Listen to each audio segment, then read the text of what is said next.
welcome to the post-game edition of Access Vikings. I'm Emily Leiker, joined by my Minnesota Star Tribune colleague, Andrew Krammer. We were here today at US Bank Stadium as the Vikings lost on a last-second field goal. Yeah. I mean, at least by the stat sheet, I think we'd argue that they lost by a lot of other things. But on the stat sheet, it comes down to a last-second field goal by Cairos Santos. The Bears win 19-17, winning the NFC North rematch between these two teams. And, J.J. McCarthy comes to the podium after this one, and the first words out of his mouth are, absolutely sucks, gut-wrenching loss for us. I mean, Andrew, what did we see today? Yeah, that about sums it up from the young McCarthy. I thought the poise that he did not show in the game, and he comes up to the podium and really owned everything that went wrong. He said, my accuracy needs to be better. He first said, my decision-making needs to be better. He completes just 50% of his passes in this game. His teammates didn't do a ton to help him. They dropped 5 passes in this game, 2 of them by Jordan Addison, who caught the late go-ahead touchdown before they lose. But that was that kind of game for the Vikings. And Kevin O'Connell, I thought, summed it up best when he said, we've learned some hard lessons about how thin the margin for error can be when they perform the way they perform, specifically on offense. Emily, we were here a week ago and it was 8 false starts against the Baltimore Ravens. They don't have a single false start in this game until the third quarter, and it comes on a critical 3rd and 2, pushes it back to a 3rd and 7, and I believe that 3rd and 7 is when McCarthy overthrew Justin Jefferson. And McCarthy said afterward, that was one of the 5 plays I'm thinking about most, one of the ones I really want back. He said that was an opportunistic play call by O'Connell against a defense that was giving us that opportunity to make, and he did not. So it's just more hard lessons for the young quarterback and a veteran team that is ready and really frothing at the mouth to win, and they just cannot. They fall to 4 and 6. Well, and that 3rd and 7 that you mentioned, I believe, was also when, for one of the first times this season, we heard boos ring out against the Vikings here at US Bank Stadium. J.J. McCarthy came off the field pretty quickly following that. The boos came out after that one, and then the next drive was also another 3 and out, I think, with a failed pass play on 3rd down. Boos got louder. We didn't really hear them again after that because obviously the closing minutes of the game, the Vikings offense looks better than they have the rest of the day and goes down and drives for a touchdown. Jordan Addison gets his first 2 catches of the day on arguably 2 of the biggest plays of the game. But you mentioned the drops from this wide receiving core. I think you were in the scrum with Addison post-game. Just what did he have to say about his performance? Yeah, Addison said those are absolutely, because he was asked directly, are those passes you think you should catch? Because not every one you think is catchable. And he said, absolutely, those are 2 I need to catch. And even the interception by Nashon Wright in this very corner of the end zone here, he talked about how that was a pass that I need to somehow make sure that the defender doesn't come down with. I think he's being a good teammate there at that point. I don't think that was the best thrown ball by J.J. McCarthy, but when you have a young quarterback who's playing like he is, inconsistently, they know. And this goes back, Emily, to when we were in training camp. I remember Justin Jefferson telling us about when he was bringing Jordan Addison along with his private workouts and bringing him along to hang out. He said, we both know we need to be on our A game for this offense this season. They knew going back to this summer that they were going to need to be at their best to help McCarthy. And today is an example of when they did not meet that moment. And certainly McCarthy was showing his raw tendencies and his inexperience on the field. And it was the plays that they were dropping, and then obviously the plays that he didn't make when that didn't even give receivers a chances to come down with it.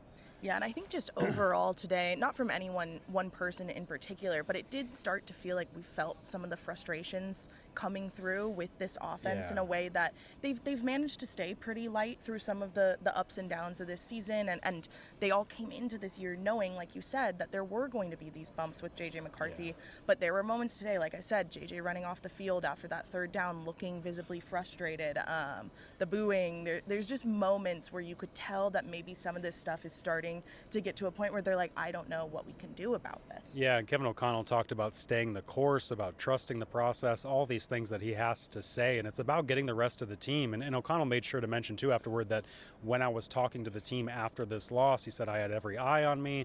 We have great leadership. He was trying to clearly convey that he does not feel like this locker room is splintering in any form or fashion. But you can tell, like McCarthy mentions, the urgency being at an all-time high, being 4 and 6 over halfway point through the season. Guys are feeling the losses pile up. When you lose 6 games before Thanksgiving on a team that is not used to doing this, by the way, obviously coming off the 14-win season, that's really the year and a half is really the core that this group has been together in terms of the free agents they brought in a year and a half ago and all that. So Emily, one of those free agents you talked to, and I don't know if we want to talk about the defense yet, but maybe we could talk about the run game too, because you're also writing about that. But one of those free agents, Jordan Mason, had a couple big plays here. I guess he wasn't a free agent. Sorry, they traded for him. Had a couple big plays in this end zone. Yeah, the run game, from what I heard from Aaron Jones, it sounded like they had planned on at least going a little bit heavier with it today, and I think that makes sense, right? Like they're not trying to simplify the offense for McCarthy in terms of the playbook, but they are trying to call it in a way that I think makes it simpler in his head and in his decision making. At least that's what it's felt like we've been told over the past couple weeks and months. And so Aaron Jones said, yes, it was like we knew we were going to come in and want to attack the run game a little bit more. He had, this was I think a baffling stat to both of us, his season high single game carries. I don't remember what the total came out to in the end for how many he had today, but it had previously been just 9. He was in the double digits today for carries. Jordan Mason obviously has the 16-yard touchdown there that helped at the end of things. So I think it was while you were probably in listening to O'Connell, I was still in the locker room and watched J.J. McCarthy go up to Aaron Jones, C.J. Ham, and Jordan Mason at their lockers, packing up. He high-fived each of them. He told them, he was like, thank you. Like, I'm really appreciative of what you do. I'm paraphrasing, just I was there kind of listening in. And as he walked away, like Aaron Jones was like, dude, I'm proud of you. And I wasn't looking over my shoulder, but I could feel that J.J. was maybe not acknowledging it as much, because then Aaron again went, dude, like, I'm proud of you, and was really trying to drive that home. So that core, those three obviously feel their responsibility in this offense and are maybe preparing to pick up a little bit more weight to then kind of even things out on McCarthy. That's huge, because I think you're the one who pointed out in the press box after Mason's touchdown that McCarthy, I thought it was you, who pointed that he was going around high-fiving everybody, like greeting everybody on the sideline. Like, clearly, even though he has not lived up to what he wants to as far as a player, he's still trying to be the leader and the galvanizing force that typically just your play and playing well at that position does. In spite of that, he's still trying to bring along the rest of the group, and that's huge for a group that also needs to believe in this young kid. And there's no sign at this point that they don't, but the games are building up in which now it's his 5th start. He completed just 50% of his passes, and he was only completing 53% coming into this game. As we've kind of alluded, I wasn't in there for O'Connell. You were, and I believe he said something about like belief in the quarterback that we were going to talk about. Yeah, no, he did. He was asked directly just at what level does JJ's play need to reach for you to consider a change at the position, and O'Connell said, I'm not going to get into that. But again, he talked about staying the course. He talked about belief. He talked about teaching the principles that we all believe in as an offense, not just at the quarterback position. But he knows too. This falls back on J.J. McCarthy not playing very well.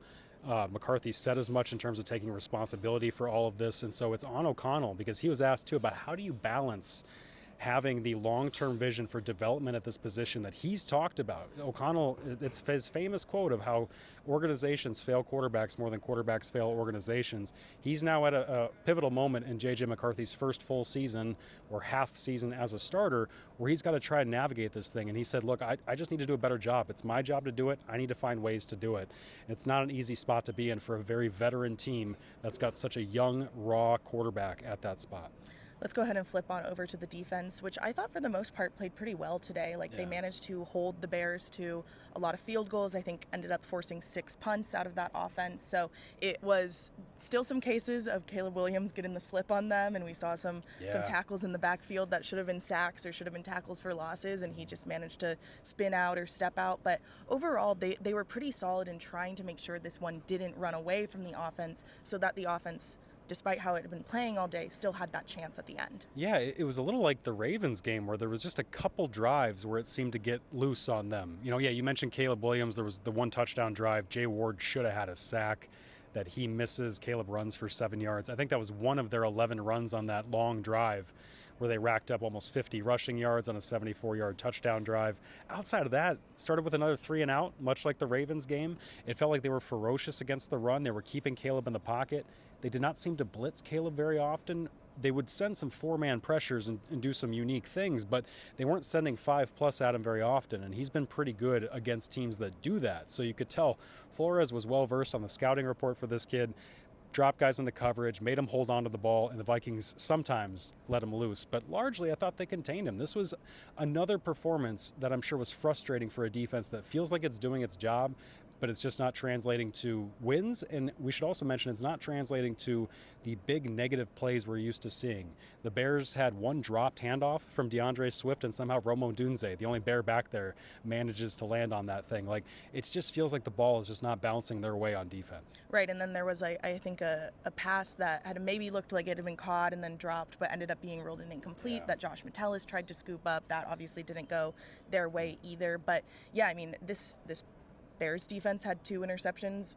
We're still waiting on the Vikings to really get these turnovers. And, they've kind of been asked about that a lot in the past few weeks, and their response has been, that's just something that kind of comes and goes. Like, it's not always as consistent as it was last year, and I think that's maybe shading some people's perspective of how bad or good this year's turnover ratio is, but certainly it needs to be better than what it is currently. Yeah, and they're just not forcing teams to push the ball, right? Like, they're not playing with very many leads. They did get the first lead in this game, but when they go down 7-3 in the second quarter, they never regained it until the very end of this game. And so the defense is just not having to play where the offense feels forced. And we heard Cashman talk about that last week against Lamar Jackson, where he was like, he could just play conservative. He didn't need to try and push the ball. And that's kind of the MO on this Vikings team, where, like, if you get the lead on them, just play conservatively as an offense, and their offense, the Vikings offense, will not do a whole lot to punish you. And that's just kind of been how these games have played out. Because last year they lead the NFL in interceptions.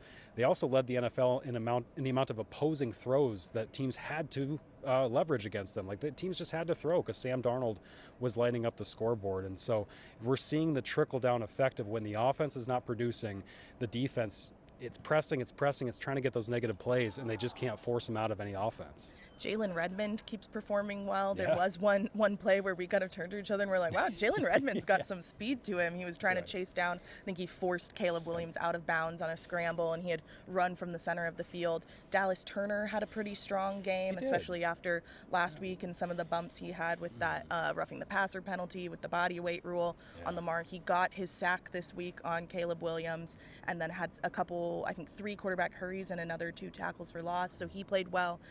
The other big defensive moment from this game was a pretty, not scary, but a pretty loud hit between Isaiah Rodgers and Bears tight end Cole Kmet that had all of us in the press box being like, oh my gosh. Yeah, I thought it was scary because initially I didn't know whether or not Isaiah got knocked out during the hit, because he laid there for a little bit. Kevin O'Connell went over and kneeled by him right away.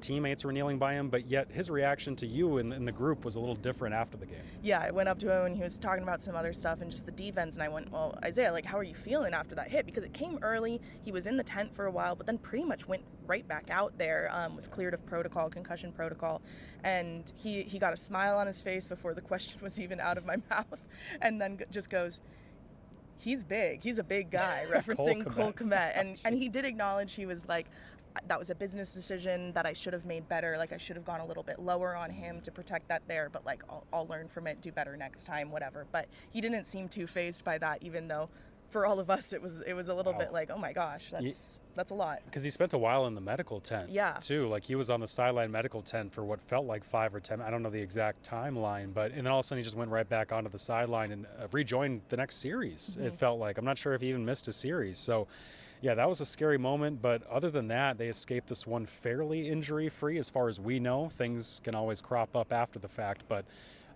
no injury to the insult of a first division loss so far, because otherwise I thought special teams wise, I thought they played fairly good, and we haven't even mentioned the critical play that ends up being a game-losing play. Like, their margin for error when the offense plays like this is so thin that a 50-yard kickoff return ends up being a game-losing play.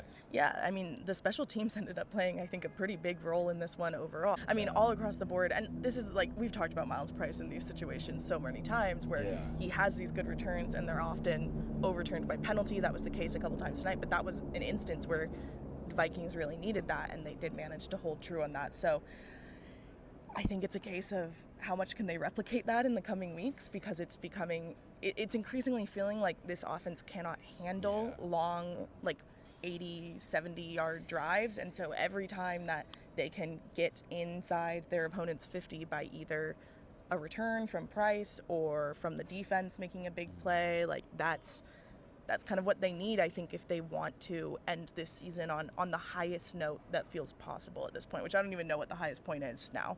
I don't know, and they need the offense to play cleaner and just produce more. You mentioned it. If you're not stringing together long drives, or if you're not even putting together explosive plays, which they have really not. I think of the T.J. Hawkinson one, that the failed hurry-up drive where McCarthy ended up throwing the interception to Nashawn Wright. Yeah, T.J. Hawkinson wide open down the sideline. Could have, thrown right to him, ended up putting it out, I think, too far in front of him on that play. And there were just examples like that, whether it was overthrowing Jefferson on the sideline, Addison dropping that pass in the middle of the field early in the game that could have been a big, maybe 30-yard catch and run, if not a giant touchdown over the middle. Like, it's just stuff like that. And we haven't even mentioned we mentioned the false start stuff early on in this podcast, but how they clean it up, as O'Connell said, is to fairly simplify their cadence. He said we ended up putting a cadence in that, lower levels of football might be running. Oh, wow. In terms of just simplifying this thing. And so, like, that stood out to me as far as, like, you mentioned they're not trying to simplify the offense, but they are simplifying a lot of things around the operation to try to get a lot out of McCarthy, and it just continues to sputter and spurt. That's obviously the youngest player on this team, or one of the youngest in terms of the starters, but we should spend a couple minutes, mainly because we didn't this week leading up to it, talking about one of their oldest veterans, Harrison Smith, who plays his 200th game today. He made 2 tackles in this one. He had a nice outfit on after, nice long coat and a hat that he talked to us in post-game in the locker room. But, Harrison Smith's impact on this team can't be overstated, and I think as we kind of barrel towards what feels like maybe the end of his final season here, I guess just like, what are your thoughts on the impact he's had this year specifically? Yeah, it's incredible. It was incredible even to see with Mark's story. Our colleague Mark Craig wrote a story in the Star Tribune about his 200th game, and in that story ran a photo from his 2012 rookie season that looks like a completely different human being. Like, just the baby-faced, maybe a little pudgy. Obviously he wasn't, but just looks like a rounded face compared to the 36-year-old, 14th year Harrison Smith. It's just ridiculous. And so for his 200th game to come here on the site of the old Metrodome, where he started his NFL career way back when as a first-round pick out of Notre Dame, it was cool to see the moment where he gets the last call out of the tunnel. The Vikings fans here give him a standing ovation as he runs out number 2-2, and it was just awesome to see. And you're right, his impact on the younger guys on this team, on Cam Bynum growing up into a guy who gets paid this offseason, Josh Metellus growing up into a guy who also gets paid by the Vikings. Just a bunch of younger guys on this team have credited his development in the secondary, younger corners who may or may not have panned out here in Minnesota, but they've all talked about just what a pivotal presence he is in that locker room. And Kevin O'Connell mentioned this week, too, that I still get my morning coffees with him every Friday, and he's still a guy that you just want to talk about life, about anything, but certainly about football and all the lessons that both those guys have shared.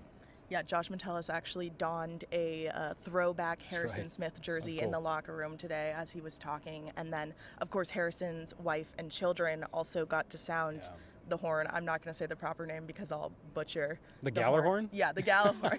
There we go. I wanted you to say it first to make sure I was going to say it right. But he said he'd known about that beforehand. His wife had been nervous, but he said, I think she did a good job. Cool. It seemed like she did a good job. So, yeah, he was very happy with the moment, I think. Yeah, and just the teammates, how they rallied around. You mentioned Metellus seeing that old school 22 jersey in the locker room was pretty cool after. I'm sure they would have preferred to talk about it and do all those things after a win. Yes. But they do it after a loss, and next now is going off to Lambeau Field, where Green Bay has lost their last 2 games. They barely escaped MetLife Field with a win today against the New York Giants. They are 6-3-1, and Harrison Smith will make his 14th trip, I believe, or it might be more than that because didn't play a playoff game there. I think just 14th trip to Lambeau Field, I think. But quite a bit for him, and it'll be at a pivotal moment here with the Vikings where they desperately need to get back in the win column. Yeah, well, and I mean, if they can win that one, they would be up to 3-1 in the division still, which would kind of keep them in contention in this NFC North that feels like it's all over the place this year. Like, I texted a group of friends mid-game of this one because there's some Packers fans in there, there's some other fans of NFC North teams, and I was like, it feels like the NFC North is really competing to be the most confounding division in football. Like you said, you have the Packers kind of in a weird place, obviously the Bears here today where they win, but they've had all of these games where they've had to go on late game drives to win it. You have the Vikings going through their own humps, and then the Lions, who have probably looked the most consistent out of all 4 of these teams, but even for some of what we've seen from the Lions in the past few years, they're not that level. I mean, the Vikings just beat them a couple weeks ago. Well, I was just on Green Bay radio last week, and they're asking, how did they lose to JJ McCarthy at home? And that's just it. That's where the division's at. Where would we be too shocked if the Vikings somehow, in the whiplash that is the NFL, if they managed to turn around and win at Green Bay? I might not pick them to win, but I also wouldn't be shocked if they found a way to do it. They haven't lost on the road in the division yet. That's a good point. JJ McCarthy, 2-0 in the division. They found a way to do it, and Jordan Love in Green Bay is not playing in a way that's got Packers fans too excited right now anyway. I think Josh Jacobs might have exited today with injury too. Yeesh. I'm not too sure on that, but there was a couple injuries floating around for guys that are on the remainder of this Vikings schedule, opponents-wise, both in the division and out. So It is going to be an interesting back half of the season here.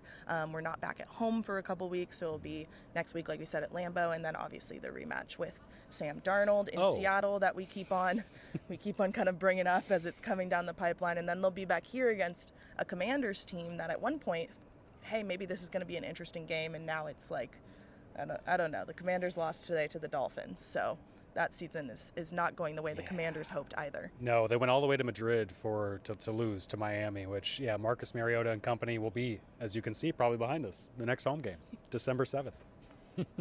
I think that's all we have for today's podcast. You can, of course, read more about the game on thestartribune.com. Andrew will have some analysis. All, as we said, have a story about the run game and just what that group was able to do. And then all of our colleagues will have other spectacular work as well that you should check out. We'll be back on the podcast Wednesday to wrap any loose ends on this one that we hear about through the start of the week, and then look forward even more intently at that Green Bay game next week. So thanks for sticking with us after this one, and we will talk with you soon.